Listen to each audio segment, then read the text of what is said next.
Well, Joe, thanks for joining us. You were so close to your first victory of 2022. We were, weren't we? Yeah, we were, and we battled well tonight and showed a lot of spirit. And for the first time in a long time, we scored and managed to score the first goal. So once that has gone in, you're thinking, this is going to be the night where we get 3 points and we get a win. Unfortunately, it wasn't to be. It's a pretty big deflection on their equaliser, and yeah, we got to settle for a point, but. A lot of spirit shown tonight and some good fighting for the shirt and camaraderie and all the things that you're looking for an away team performance. 3 changes and a different formation. Yes, and the manager's been contemplating a change of formation for the previous weeks. We've mostly set up probably since Newport away, sort of 3-5-2 really. Or 3-4-3, whatever you want to call it, and we just thought that we would change it tonight, just different emphasis, and see if we could get some forward passing going, see if we could get into the final third a bit more and get wide and get some crosses in. So different formation tonight.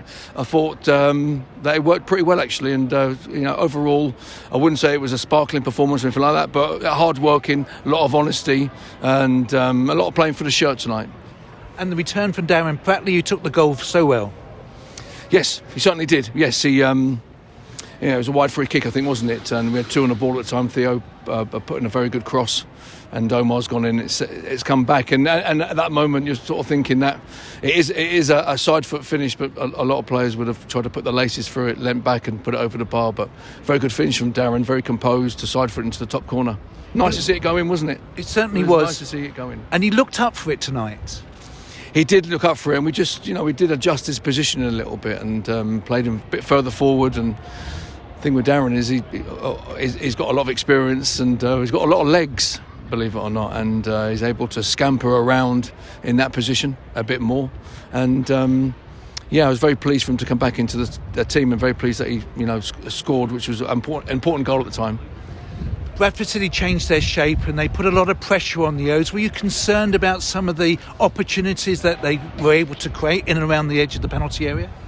We were contemplating some changes at that time. The thing is, with Bradford, as you can see, it's a pretty big club, this, and we knew if we got the first goal, the fans may turn against their team.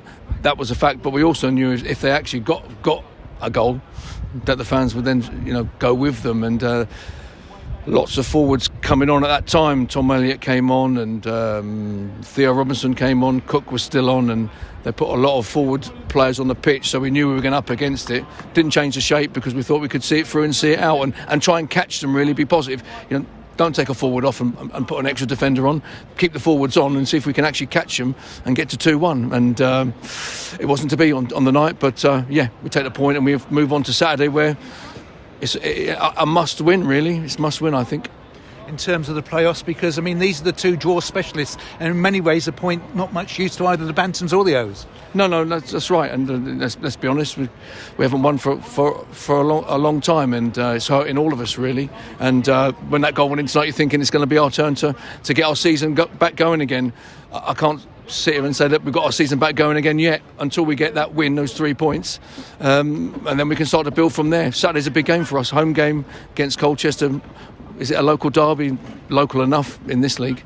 And anyway, whatever it is, we've got to fight, and we've got to play, and we've got to put on a strong performance in front of our home fans. They deserve it, and see if we can come up with 3 points. The transfer window is now closed. Are you happy with and satisfied with the business that the O's have done? Well, we've managed to bring in, it's always difficult. January is a difficult month to bring in players. Summer's a bit different. And so we've managed to bring in, quite a few additions. We've had some injuries.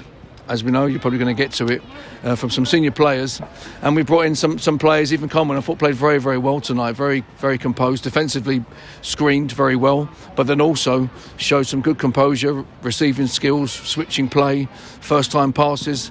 I thought he played well, and Otis Khan again has played in a couple of positions already, right wing back, and then played right back tonight, and looks very comfortable. Looks a very comfortable League Two player. Jordan Brown played well against Newport, I think it was, wasn't it? So we've brought in some new players.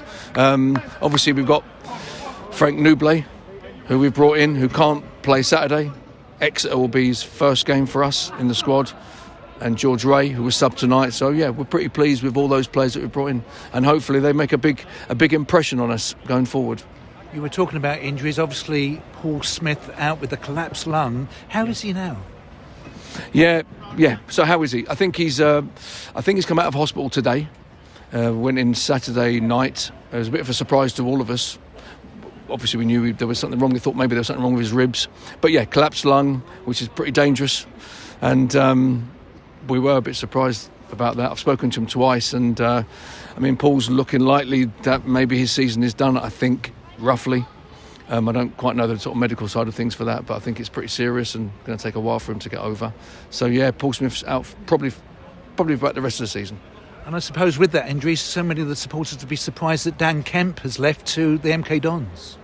Yes, that's right. I think it's a good move for Dan. Bringing in Ethan and Jordan Brown in midfield is something that we wanted to do, bringing in some holding players.